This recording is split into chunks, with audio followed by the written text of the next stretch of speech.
Alright guys, welcome to the Thursday Directions. Working on some documents again today. The Boston Massacre is what we're looking at.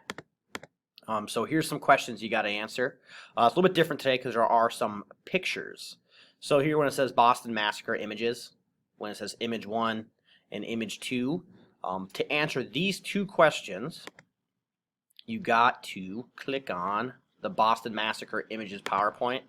So when you click on this, it'll bring up the actual pictures. So we get the Boston Massacre images here, and on the side here, when it wants to load, we will see some pictures. All right, so here's the historical question today. We're trying to figure out what actually happened on March 5th, 1770. What actually happened in Boston? So image 1 here. So you can zoom this in or kind of look at it. You can make it bigger like this. You're going to look at this image, and then you're going to answer the question for image 1, obviously.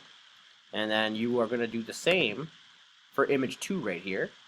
Okay, and then if you want to go a little side by side, you got it right there. And then there's the sourcing part if you want to use that for clues. Okay, so that's how you will answer.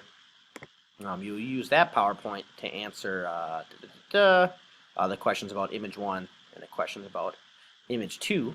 And then now for the documents here, again, we're just going on with document A. And down here you'll compare document A to the images, and then you'll kind of give your opinion here. Same thing for document B.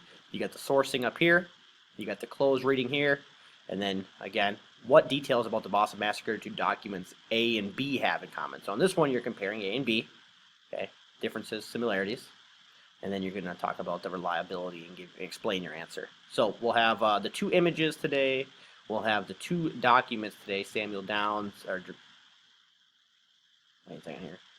Okay, Drown. There we go. I was like, that name doesn't sound familiar. And then Thomas Preston up here. So that's our documents today, figuring out what actually happened at the Boston Massacre, getting both sides of the story, and coming up with our answers there. If you have any questions, email me. Tomorrow we have a little CRT action, so there is an assignment tomorrow, but it's going to be pretty laid back. Just trying to continue working towards the road to revolution. Obviously, we're still a few years away here with Boston, 1770, and the year we're looking for is 1776. We got up to 1774 in our notes yesterday, so we are right at the cusp of the revolution actually starting. But good luck with the documents today, guys. A little bit different ones today with pictures, and those still count as primary sources, right? Images from the time period count as primary sources, so we're in investigation mode today. But all right, talk to you guys later. Have a good one.